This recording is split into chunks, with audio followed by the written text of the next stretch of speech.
For millennia, humanity has whispered tales of giants, towering figures often shrouded in mystery, appearing in folklore, myth, and even sacred texts.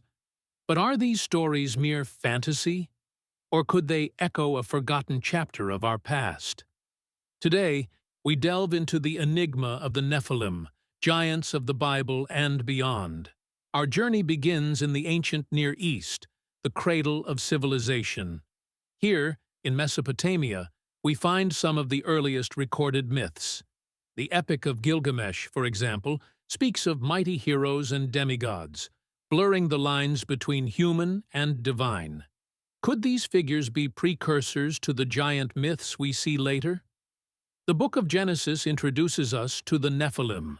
Genesis 6:4 states, "The Nephilim were on the earth in those days, and also afterward, when the sons of God went to the daughters of humans and had children by them. They were the heroes of old, men of renown." This passage has been interpreted in many ways. Some see it as a literal account of divine beings interbreeding with humans, resulting in giant offspring. The interpretation of sons of God is critical. Some argue they were fallen angels, while others suggest they were simply powerful or royal men. The resulting Nephilim are often portrayed as giants, possessing extraordinary strength and stature. But the biblical text itself is not explicit about their size, only their power and renown. Later biblical accounts, such as the story of David and Goliath, reinforce the idea of giants. Goliath, a Philistine warrior, is described as being of immense height.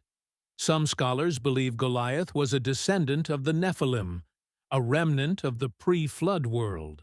Beyond the Bible, giant myths are found across cultures. In Greek mythology, we have the Titans, colossal beings who predated the Olympian gods. Egyptian mythology features similar figures, often associated with chaos and destruction. These cross-cultural narratives suggest a common human fascination with larger-than-life figures.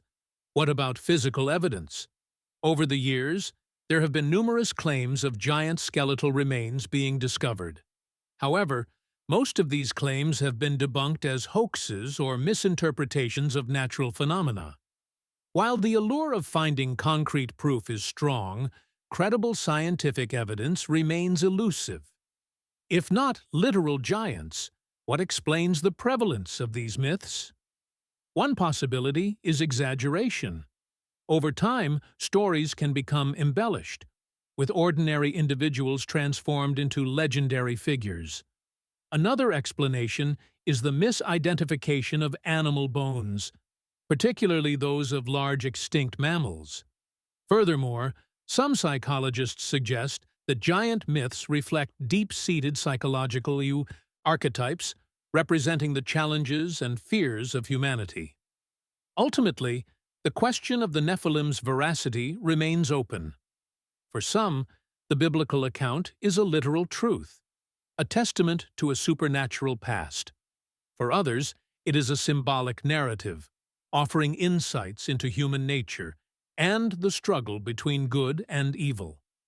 The lack of conclusive evidence allows for a spectrum of interpretations.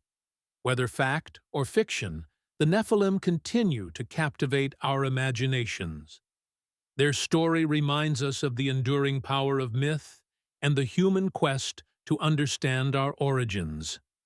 As we continue to explore the mysteries of the past, the giants of the Bible and beyond will undoubtedly remain a source of wonder and debate.